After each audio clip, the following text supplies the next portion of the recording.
La Turquie a demandé mardi aux États-Unis d'arrêter l'ancien imam Fethullah Gülen, qu'elle accuse d'être l'instigateur de la tentative de coup d'État du 15 juillet. Ankara avait déjà réclamé son extradition, mais c'est la première fois qu'elle demande son interpellation.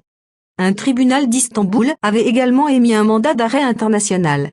Fethullah Gülen, 75 ans, vit en exil aux États-Unis depuis 1999. Il nie les accusations de son ancien allié, devenu son ennemi, le président turc Recep Tayyip Erdogan. Le mouvement Hizmet, lié à sa confrérie religieuse, a même condamné cette action. Ankara assure avoir adressé aux autorités américaines des documents qui prouvent selon les Turcs son implication dans le putsch avorté. Les États-Unis assurent qu'Ankara n'a donné aucune preuve de l'implication de Gülen en visite en Turquie fin août.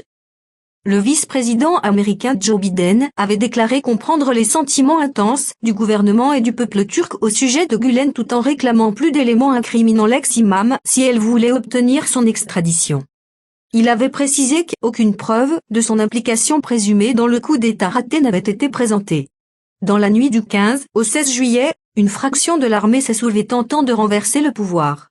En réponse, Ankara a lancé une purge sans précédent dans l'administration et la société turque, armée, justice, médias, éducation, économie pour chasser les sympathisants de Fethullah Gülen. La tentative de coup d'État a fait au moins 270 morts. Dans une tribune au Monde, Fethullah Gülen a lui demandé une enquête internationale pour identifier ceux qui sont derrière cette tentative de putsch, en promettant sa collaboration totale. Regardez d'autres vidéos sur site vidéo.5la.net.